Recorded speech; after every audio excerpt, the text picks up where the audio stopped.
Holman, un podcast más. Hoy vamos a hablar sobre un tema que su merced quiso traer a este espacio. Pero sobre ese tema y para que las personas se pongan en contexto del tema, le quiero hacer una pregunta. De todo su día, del 100% de su vida, ¿cuánto tiempo usted es consciente de los pensamientos o de lo que usted se dice a sí mismo? ¿Y cuánto tiempo su cabeza solo habla automáticamente? Definitivamente casi un 90% tenemos esos pensamientos automáticos que nosotros no, digamos que no manejamos. 90%, 10% que dependa de mí es mucho realmente, pero sí es muy poco. Realmente ese 10% de cosas que yo puedo controlar son cosas nuevas para mi vida que me hacen razonar de cierta manera y buscar una respuesta porque es algo desconocido para mí, ¿sí? Okay. O de pronto en un estado de alerta de su cerebro cuando le dice de pronto en el trabajo, tenemos que solucionar esta vaina, ¿sí? O esta situación. Ni siquiera, ¿sabe? Ni siquiera. ¿No? A veces, digamos que cuando la situación es familiar, que nosotros hemos podido quizás afrontarla en un pasado y el resultado ha sido, puede ser positivo o negativo, al final tenemos una respuesta automática ya para eso. Ok, tenemos un problema, ok, vamos a revisar esto. ¿Sí? Pero no es algo que sea algo que me exija a mí razonar el 100% y buscar una solución nueva, ¿no? Yo creo que al final, dependiendo del contexto, solamente el 10% depende de mí, el resto es automático.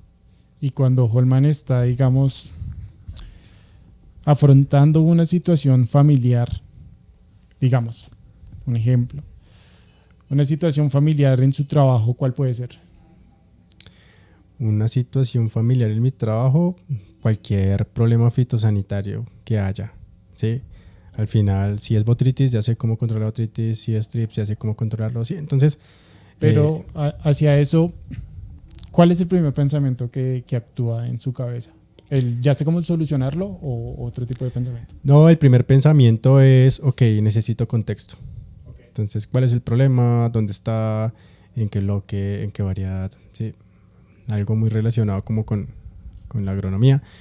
Y ya, después de tener todos los datos, sí hay algo, una acción consciente y es el análisis de información.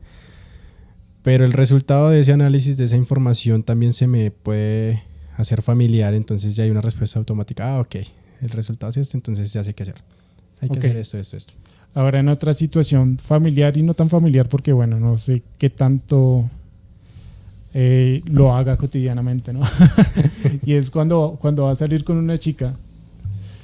Okay. ¿Cuál es ese? Cuando ya se van a ver, o sea, ya en el contexto están frente a frente, ¿cuáles son los primeros pensamientos que llegan a Holman? ¿Ahorita?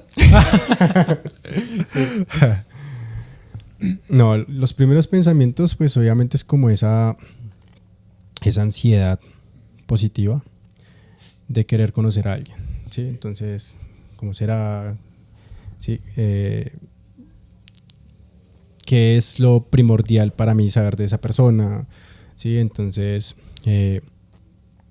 pero ahorita realmente como lo afronto es sencillamente tratar de fluir y fluir en una conversación, en esa conversación poder buscar esas cosas que me interesan de una mujer, ¿sí? Anteriormente sí era un poco más cuadriculado. Okay. Y ahí sí tenía muchos pensamientos automáticos. Entonces el primero, al momento de saber que me iba a ver con una chica, empezaba a sudar como un cerdo. Un cerdo en el matadero. Ya no era una ansiedad bonita, era una ansiedad ya de nervios, era como que lo pensaba mucho, lo que iba a decir, el cómo iba a actuar, que tenía que ser muy cuidadoso con mis palabras, con mis acciones, y era tan frustrante la situación que cuando uno piensa lo que tiene que decir, no lo dice como lo piensa, lo dice de una manera diferente, y el resultado Se es bloquea. totalmente mal. O sea, antes era impresionante el miedo con el que afrontaba la situación. ¿Sí? Pero ya estaba programado para enfrentarlo así. Ok, ¿y qué pasaba, digamos, a ver, si usted ya llevaba un guión escrito en su cabeza, qué pasaba cuando no salía de esa forma? ¿Se bloquea? ¿Se empieza a decir cosas diferentes?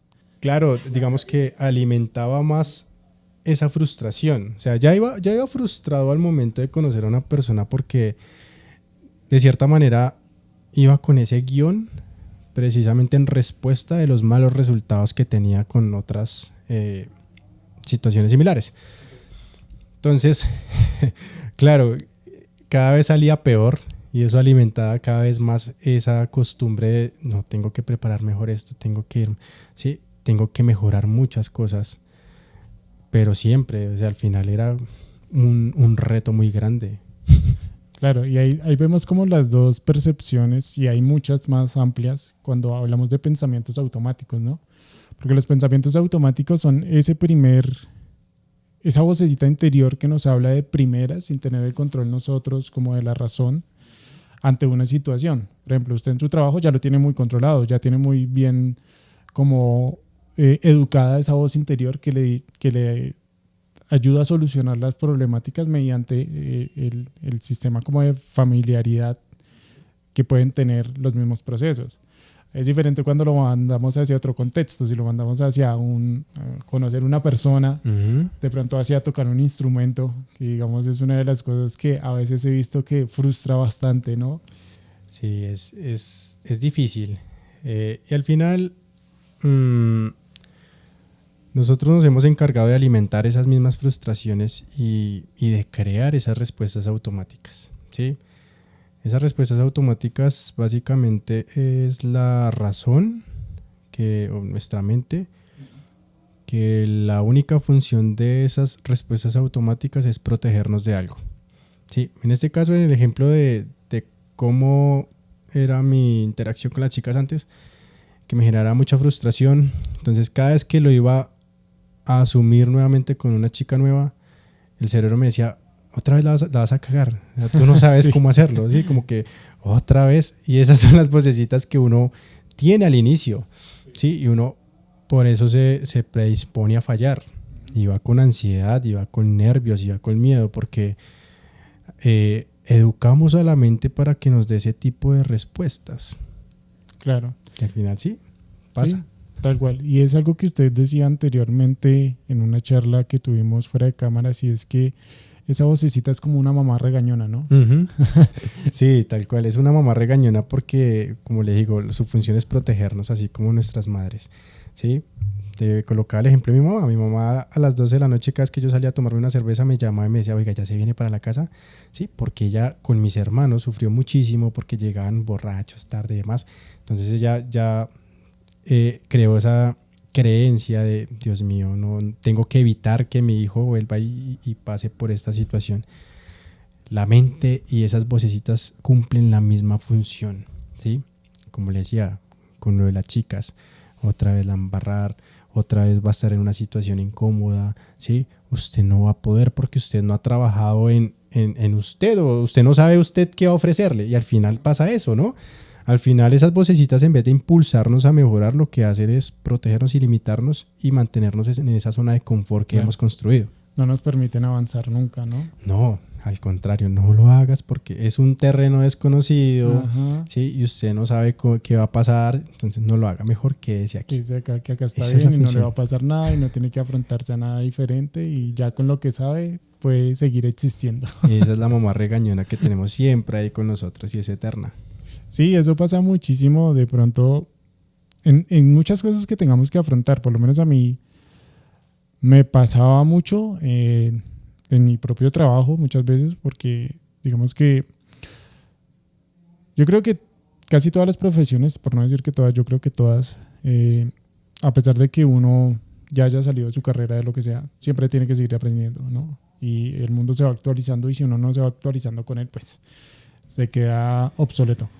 Sí, y es que, a ver, este tema de las frasecitas automáticas, esa vocecita, tiene que ver mucho con nuestras creencias, esas creencias que adquirimos desde niños. Entonces, independientemente de la situación que hayamos vivido o que hayamos observado, aprendemos de eso y asumimos que esa es la realidad y así es, y así ya se vuelve una ley para nosotros.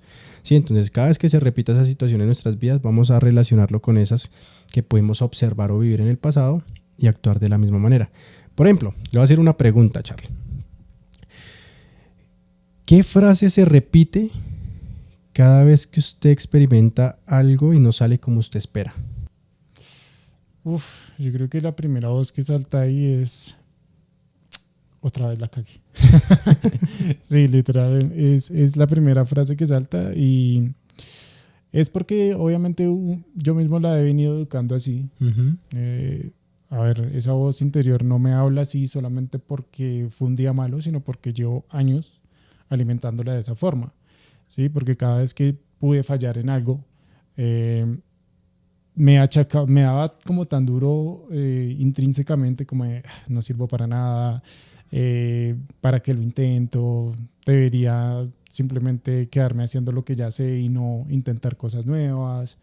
Entonces, cuando uno empieza a alimentar eso, que eso ya lleva décadas ahí alimentándose desde pequeño tal vez, desde que uno empieza a tener la conciencia de que me está diciendo esta voz y uno lo quiere cambiar, es un proceso largo. Uh-huh. Entonces, terminar como con esas mismas frases, empezar a educar y empezar a desaprender esa información que uno mismo ya se ha dicho, es complejo. Entonces, digamos que ahora, en este momento, lo intento diferente. Uh-huh. Intento que, a pesar de que así salte esa voz automática diciendo, ya la cago, inmediatamente corregirla. ¿Sí? O sea, como reprenderme a esa misma voz interior, viéndolo como si fuera un niño. Uh-huh. No se diga eso. ¿Sí? Espérese, cálmese, respire un poquito, téngase un poquito de autocompasión. ¿Sí? Todos podemos errar y no está tan mal, no es el fin del mundo, lo podemos volver a intentar o lo podemos corregir si de pronto es algo de un trabajo, no hay problema, o sea, busquemos la solución. Uh-huh. Entonces es como intentar corregir esa voz interior para que eventualmente con el tiempo, porque esto es de mucha paciencia, uh-huh. Claro. En vez de saltar eso de ya la cagué, que salte otra frase. ¿Cuál es en este momento? Aún no sé, pero tiene que saltar otra frase.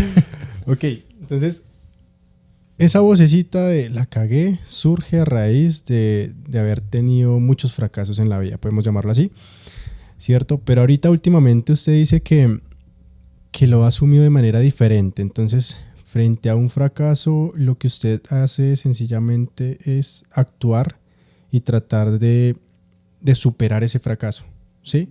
Sí. Y al intentar superar ese fracaso, ¿cuál ha sido el resultado? Cambia bastante. O sea, obviamente cuando uno empieza a ser más consciente de lo que se está diciendo hacia adentro y empieza a corregir esa voz, se empieza a apaciguar mucho la ansiedad. Porque lo primero que nos genera esa vocecita interior que dice, ya la cago otra vez. Es ansiedad, es el desespero. Todo está en descontrol adentro. Uno se pone ansioso, empieza a sudar, digamos que si es algo inmediato, ¿sí? Que digamos tenía que tomar una foto muy importante, ¿sí? No me salió como tenía que salir. Bueno, ¿qué podemos hacer? O sea, lo primero que va a salir es esa voz de ya la cago. Y cuando yo dejo que esa voz me siga inundando de ¿por qué estoy haciendo esto? ¿Por qué me puse a decir que sí a este trabajo? ¿Por qué se perdió todo? Ya no hay control, ya no hay autocontrol, ya todo se fue al carajo. Y así mismo como me está yendo en ese momento, me va a ir en el resto de la sesión o en el resto del trabajo hasta terminarlo. Y seguramente me va a salir horrible porque todo lo que me estoy diciendo es sumamente negativo. Uh-huh. Es que no puedo hacerlo. Pero si yo logro respirar y tomar el control de mí mismo, en ese momento busco una solución. No sé, repitamos la foto. O sea, me sincero con el cliente y le digo, oye, mira, no me salió como debía, me falló esto, me falló lo otro, ¿podemos volverlo a hacer? El cliente ya me dirá si es una situación que se puede repetir. Ok, sí, lo podemos volver a hacer. Si no, hay que solucionar, uh-huh. Hay que buscar otra forma. Oye, no, entonces listo, ya no lo podemos hacer así, te propongo que lo hagamos de esta otra forma. Sí, pero entonces es cómo nosotros mismos empecemos a hablarnos y tener el control de nuestra voz interior, de, hey papito, no, o sea, no es ya la cagué, es que vamos a hacer para que esto no nos siga afectando o no nos afecte a tal punto de que no podamos terminar lo que estamos haciendo. De acuerdo, y eso es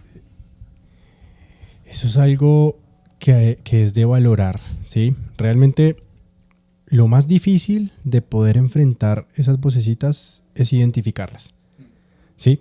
Porque a veces somos tan inconscientes, que esa es la palabra, que las voces están ahí y las normalizamos. Es decir, como han estado siempre ahí, hacen parte de nuestra vida y esa es la vida en sí.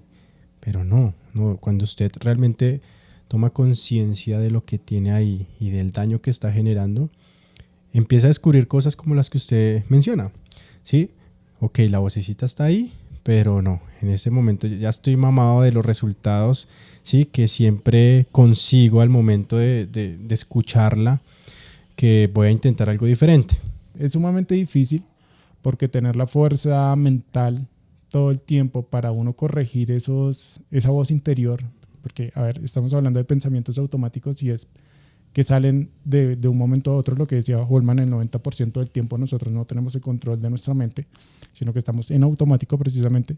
Entonces, poder identificar esa voz interior cuando nos está hablando de una manera negativa o que nos está hablando de una manera que nosotros no queremos, es difícil. Y poder tener la conciencia y ser conscientes todo el tiempo de ella también es desgastante. Pero tenemos que hacerlo, tenemos que empezar, por lo menos en las situaciones que son más riesgosas, digamos, entre comillas, para nosotros o que tienen mucha más repercusión. Poder controlar esa voz interior es por lo menos el inicio y el punto clave para poder cambiar. Y es genial. Para mí el hecho de ser consciente es un superpoder. Lo considero eso.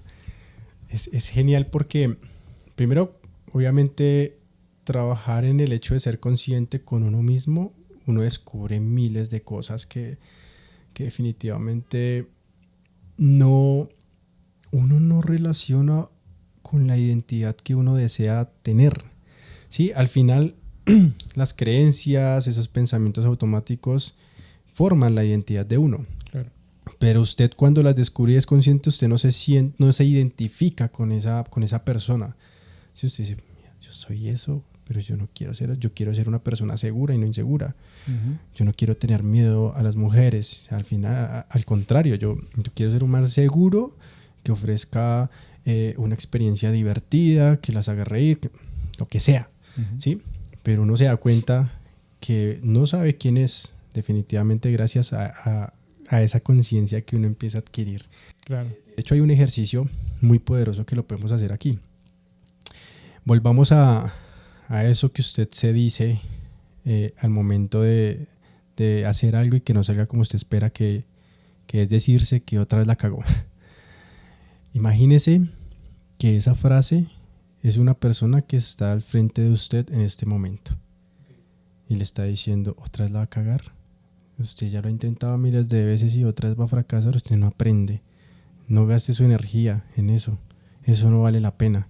Usted no está hecho para esto. ¿Usted qué le diría a esa persona? Vaya y cómase 3 hectáreas de... Sí, o sea, ¿sí? Literal, sí, weón. O sea, ¿usted quién es para venirme a decir eso? Eso es lo que uno debería decirle a esa misma voz interior. Claro. Sí, ¿Qué le dice? Sea consciente aquí, exacto. Dígale, ¿qué le respondería? Sí, no, literal, yo le diría eso. O sea, ¿quién es usted para venir a decirme qué puedo o qué no puedo hacer? O porque si lo hice mal, ya soy un fracasado total y no tengo la oportunidad de volverlo a intentar. ¿Y qué puede hacer? ¿Qué puedo hacer? Bueno, muchas cosas. O sea, lo puedo intentar otra vez. Si fracasé en algo, lo puedo intentar 1000 veces. Vida es lo que me queda, espero. ¿Se va a rendir? No, obviamente no. No. Yo creo que en algún momento pensé en mi vida en rendirme y ya pasé ese umbral y dije, pues, era o terminar acá o empezar a vivir. Y pues ahí dije, no, pues empecemos a vivir. Entonces, mediante todo ese tipo de cosas, enfrentar los miedos y enfrentar esas voces interiores es algo muy complicado. Yo llevo un proceso de mucho tiempo con algo que me afecta demasiado y en el trabajo que escogí me afecta muchísimo porque yo tengo mucha ansiedad social. Entonces a mí yo me pongo nervioso, empiezo a sudar. Ahorita pues, estoy un poquito así como todavía con esto y eso, que a Holman, marica, ya lo conozco hace mucho tiempo y me pongo aún como una hueva y me pongo más nervioso cuando pasan estas cosas. Cuando yo, digamos, algo se me cae, que empiezan a salir las cosas mal, me pongo más nervioso. Entonces como que intrínsecamente, así no la está escuchando, esa voz me está diciendo otra vez, me está cagando otra vez, ¿sí? ¿Para qué lo hace? Entonces, esa es como una de las cosas que más me ha costado y llevo mucho tiempo intentando como silenciar esa voz en mi cabeza, respirar, apaciguarme, decir, ok, cualquiera puede cometer un error, cualquiera puede hacer caer cualquier cosa, no pasa nada, no es el fin del mundo. Cualquiera puede errar en una conversación, no es el fin del mundo, más en este tipo de formato en el que estamos haciendo, podemos parar, podemos volver a iniciar. Y en la calle me pasa mucho y aún me cuesta demasiado porque el entender que hay un montón de gente alrededor me hace sentir muy ansioso. Entonces lo que yo me digo en la calle es, usted no le importa a nadie. O sea, no se crea el centro del mundo, no crea que lo están mirando, no crea que la gente está pendiente de lo que usted hace o no hace. Todo el mundo va en su cuento, ¿sí? Todo el mundo va caminando, todo el mundo va pensando en qué tiene que hacer en su presente o en su futuro inmediato. Y todo el mundo va en su cuento. Entonces relájese, cálmese, respire, mire hacia el frente, porque uno de los escudos que yo tenía en ese momento era solo mirar hacia el suelo para intentar ignorar pues mi entorno alrededor y poder olvidar de que me estaba dando ansiedad. Sí. Entonces, una de las cosas que ahorita estoy haciendo es enfrentar eso. O sea, me cuesta mucho, cuesta demasiado porque es un proceso que no llevo de un mes, es un proceso que ya llevo más de 1 año y medio haciéndolo conscientemente y esforzándome realmente por cambiar eso que me afecta demasiado. Y aunque aún me cuesta, a veces es más fácil. A veces lo puedo controlar totalmente, como que ya listo, soy yo, no importa, yo soy un ser seguro, camine con seguridad, mire hacia el frente, no importa si lo están mirando, si no lo están mirando, no importa. El resto del mundo no importa, importa lo que usted está haciendo, sea consciente. Entonces me fijo mucho también en mis pasos y eso es como un ejercicio que hago. Me hago consciente de mí mismo, me hago consciente de mi realidad, de dónde estoy, y eso me ayuda como a nivelar un poquito ese estrés y esa ansiedad que me da el sentir que tengo mucha gente alrededor. Ok, o sea, le genera ansiedad el hecho de que la gente lo mire, sí. ¿Cierto? Pero de cierta manera, ¿qué es lo que le genera esa ansiedad? Que la gente lo mire y piense algo de usted o qué es realmente lo que... Pues en sí creo que el problema viene desde muy niño y es que desde muy niño me juzgaban a mí por todo. Sí. Yo ahorita tengo un problema hace mucho tiempo que es bloqueé mi sistema de llorar. Yo no puedo llorar conscientemente hablando. O sea, me duelen muchas cosas muchas veces y quisiera poderlas desahogar mediante el llanto. No lo puedo hacer. O sea, de verdad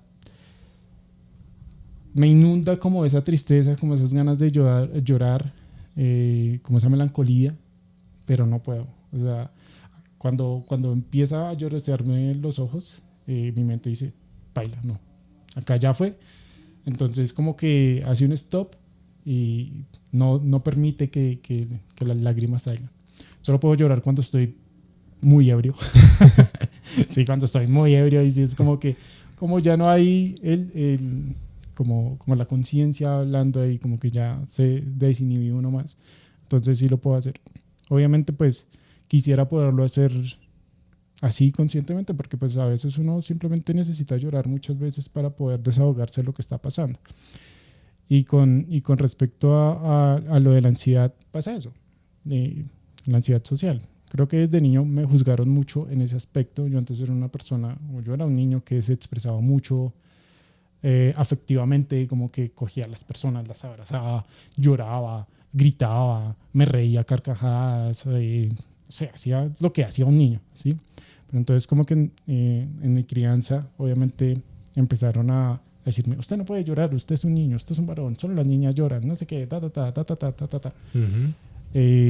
Usted no, por lo menos en cuestiones como afectivas, usted no puede hacer eso porque no, los niños dan la mano y no sé qué. Sí, entonces como que todo ese trato hizo que yo no pudiera demostrar afecto muchas veces. Aún hoy no puedo demostrar muchas veces afecto. Yo creo que Holman lo ha vivido. Cuando le quiere decir, marica, lo quiero mucho, es como con una escobita ya. No, y pasa, güey. A veces me cuesta mucho. Y entonces son esos mismos miedos y es esa misma voz interior que me juzga desde mi crianza. ¿Por qué hace eso? Usted no puede hacer eso, usted es un hombre, usted no sé qué, dice más. Entonces también me pasa mucho pues con la sociedad en general. Como que siento que todo el tiempo me están juzgando y por eso tengo que decirle a mi voz interior, a ellos le importa un carajo lo que esté pasando en su vida o lo que esté haciendo usted en este momento. Realmente no le importa a nadie, nadie lo está viendo. Pero también es una lucha muy fuerte entre esas dos cosas. Claro, entiendo el punto. ¿Qué pasaría, Charlie, si en este momento vuelve ese niño afectivo? Uf. ¿Cómo sería Charlie en este momento? Creo que lo he llegado a pensar, pero me da miedo pensarlo. Sí, en este momento que lo está planteando sabía para dónde iba. Me da miedo pensarlo, güey, porque no sé cómo sería. O sea, de verdad, creo que ya perdí tanto la noción y me acostumbré a vivir como así, como de hacer un poco parco, como intentar tener muy pocas relaciones afectivas e interpersonales. Por ese mismo hecho, como que no sé cómo afrontarlas muchas veces. Entonces, como que en este momento no sabría decirle cómo sería ese niño. Pero ¿cómo era ese niño? Ese niño, ¿cómo era? Es decir, era un niño que saludaba a las personas, que le gustaba integrarse, sí, que le gustaba abrazar. ¿Sí? Partamos de algo en esta realidad. En este Charlie de 31 años. Yo soy una persona con muchas inseguridades en este momento aún. Y soy una persona muy introvertida. El Carlos de esa era de creo que los 8 años para atrás era sumamente extrovertido. ¿Sí? Sí, era más alegre, expresaba las cosas tal vez como las expresa un niño, porque pues no hay ese dogma, no hay esas limitaciones. Entonces como que uno es más libre y más sensible también a las cosas. Entonces sí, era mucho más extrovertido, me reía mucho, podía demostrar afecto a mi familia, a mi mamá, a las personas a mi alrededor también, a mi tía, a mis primos, que eran como mi familia en ese momento, mis hermanas. Pero después como de que eso sí se quiebra uno, ¿sabe? O sea, ya acá como pensándolo, como adulto es como, marica, uno se quiebra muy fuerte cuando lo cohiben a uno desde lo que uno es. Yo siempre he dicho acá, o lo he dicho en varias ocasiones, que yo estoy intentando recuperar un Charlie perdido y que a veces siento que lo tengo, a veces siento que no.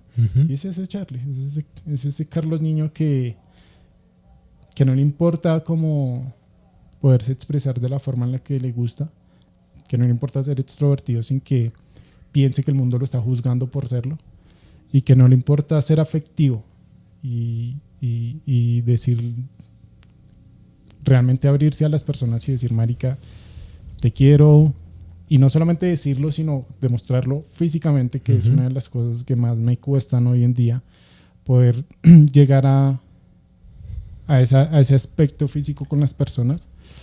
Me cuesta muchísimo, güey. Ahorita que lo pienso digo, uy, marica, sí estoy muy jodido. No, de hecho es algo que se normalizó en la sociedad, ¿sí? Obviamente la experiencia de cada persona es diferente, pero siempre nos cortan esa ilusión de niños, de que la vida es solo felicidad, solo alegría, solo gritos, solo diversión, porque hay que empezar a pensar en las responsabilidades y en que en algún momento vamos a ser adultos y como adultos tenemos que comportarnos y tenemos que, luchar por nuestros sueños y trabajar y demás, todo el dogma que que existe. Pero en ese orden de ideas, Charlie, si usted vuelve a ser ese niño ahora, ¿eso va en contra de sus sueños sobre lo que usted quiere ser? No, de hecho va muy de la mano. Una de las cosas en las que yo he intentado trabajar desde que me volví consciente de que yo quería vivir de verdad, y no solamente vivir en automático, en piloto automático, o de la forma en la que vivía antes, de sobrevivir, porque ni siquiera era vivir, era sobrevivir, es esa. Esa es una de las metas, recuperarme a mí mismo y recuperar esa esencia que yo sé que tengo ahí adentro y que está reprimida por muchas cosas que han pasado en mi vida, pero que yo sé que quiero hacer porque yo quiero ser, porque esa es la persona con la que yo me identifico, lo que usted hablaba en ese momento. Uh-huh. Yo no me identifico con todas las voces que me hacen sentir inseguro. Yo me identifico más con ese Charlie niño que era extrovertido, que corría, que saltaba, que no le importaba botarse de una montaña si quería a botes y no le importaba si se rompía un brazo o la cabeza, simplemente lo hacía por impulso y lo hacía porque quería hacerlo o por disfrutar del momento y simplemente dejarse llevar. Uh-huh. Entonces, sí, es una de las cosas que quiero recuperar, pero pues lleva tiempo callar esas voces, ¿no? Uh-huh. ¿Qué pasa si en este momento usted sale y efectivamente le da un abrazo a alguien? ¿Qué enfrentan esa situación? ¿Qué siente Charlie en esa situación? ¿Con qué empieza a batallar? Con la incomodidad. Lo primero es la incomodidad de sentir que estoy molestando a la otra persona primero, de llegar a ese aspecto físico que me ha costado mucho. Y de hecho en algún momento tuve muchos problemas con algunas parejas por esa misma razón, porque no era una persona como tan física como tal en muchas cosas y que no podía ser como empática desde ese aspecto físico, sino Uh-huh. solamente lo abordaba desde ese aspecto rudo, fastidioso de que no, las cosas no son así, tú puedes, no, levántate, esto es una pendejada, no sé qué. Porque ese es como la crianza que me dieron, y no solo de mi familia, porque esa misma crianza vino también desde mis amigos de la escuela, del colegio, ¿sí? Que todos también, supongo, fueron criados de la misma manera, entonces su forma de poder darle ánimos a uno era eso, simplemente, párese, ¿qué es? Que es una gallina, es un mariquita, no sé qué, ¿sí? Entonces, ya va a llorar la niña. Sí, ese era el mismo reflejo, yo creo que de la forma en la que nos educaron a muchos en esa época. Uh-huh. ¿Sí? Y esto era lo único que podíamos dar. Y en este momento, pues cambiar eso es muy difícil. Entonces, lo primero que puedo sentir es incomodidad de pensar que estoy incomodando a la otra persona. Segundo, que me cuesta mucho acercarme tanto físicamente a una persona como que darle un abrazo, como poder expresar esa emoción física. Todavía como que esa barrera la tengo muy, muy presente ahí en mi cabeza. Pero esa incomodidad que usted dice que hace sentir en las demás personas, ¿se lo han hecho saber las demás personas? No, yo creo que no. Es más de mi cabeza.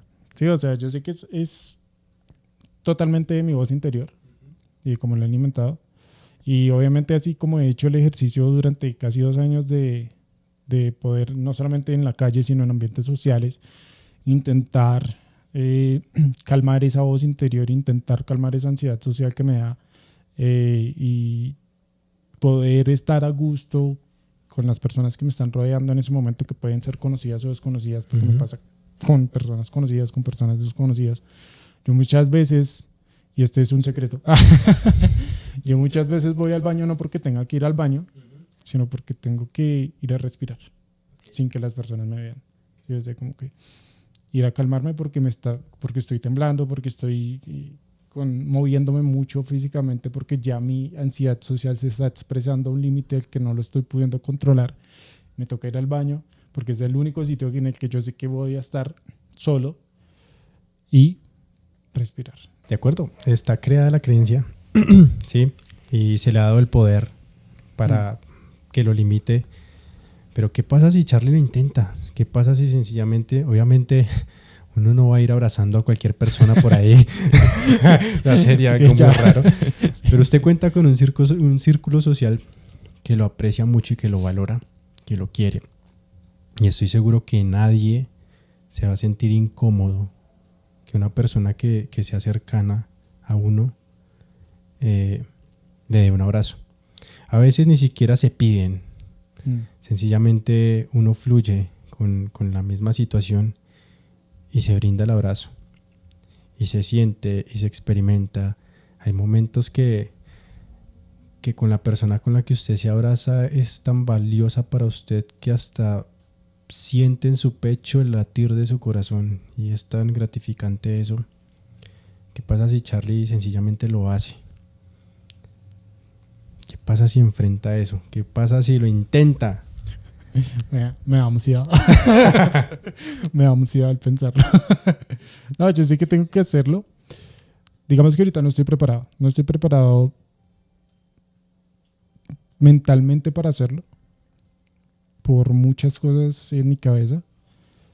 Pero sí sé que tengo que hacerlo pronto.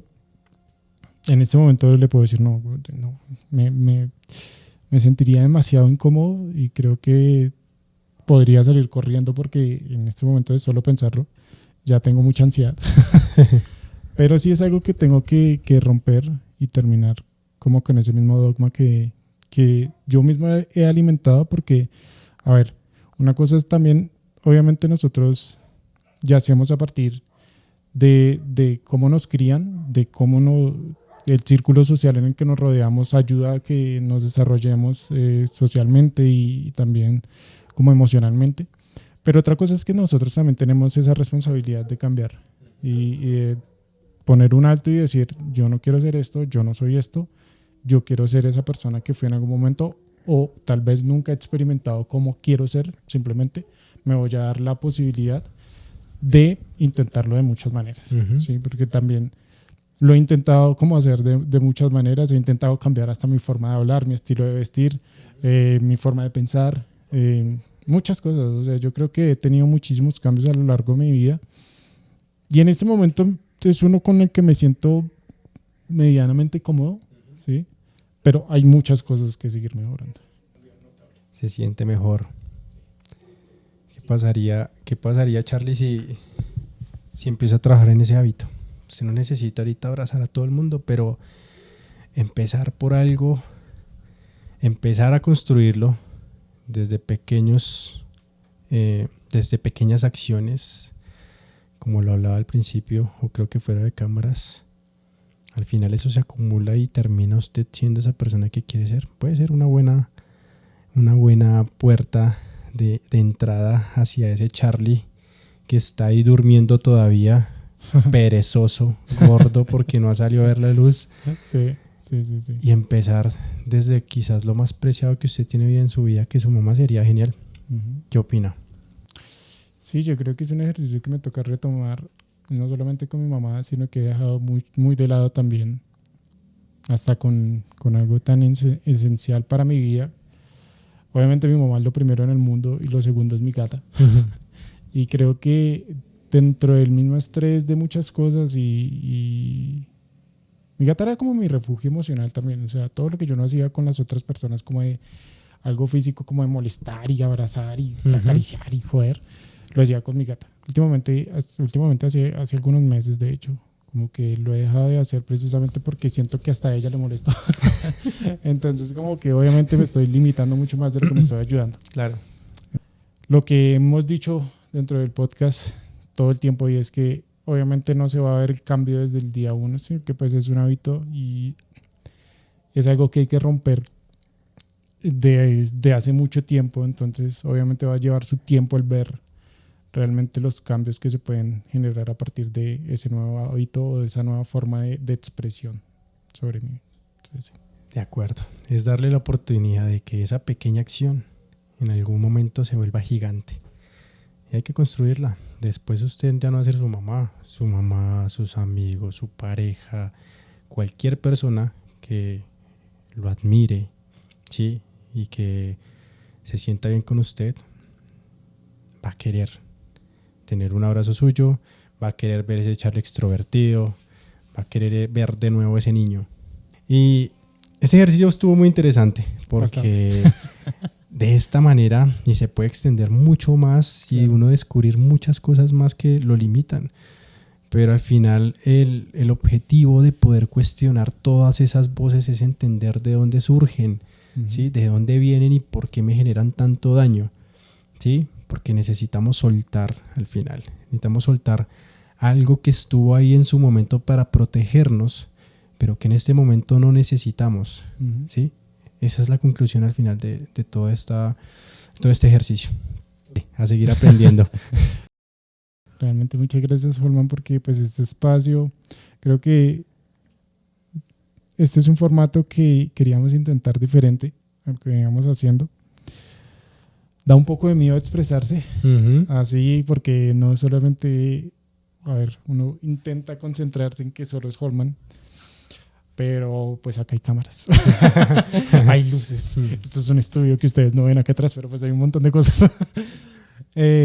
Entonces, digamos que cuesta mucho, si ya de por sí cuesta solamente en un espacio, en un ambiente cerrado en el que solo estamos hablando y que solo sabemos que estamos siendo escuchados por la otra persona, pues acá abrirse delante de más gente, que puede ser que lo vea una persona, como puede ser que lo vean 100, como puede ser que eventualmente lo vean muchas más. Entonces es difícil. Claro. Pero no, muchas gracias por este espacio también y por esta dinámica que me pareció muy interesante. Definitivamente Metamorfosis, siempre lo hemos dicho, es esto, es lo primordial acá es descubrirnos a nosotros mismos, y tener este espacio es muy enriquecedor. Así es, y si quieren participar también déjenos en los comentarios qué cosas nos limitan, qué voces tenemos ahí que nos frustran, que nos detienen, que nos frenan. Quizás podemos responderles con una pregunta poderosa que ustedes se pueden hacer y puedan llegar como a ese punto donde puedan descubrir grandes cosas que le van a permitir superar esa barrera y empezar a construir lo que quieren ser. Listo, Charlie, gracias. Nos vemos en un próximo capítulo.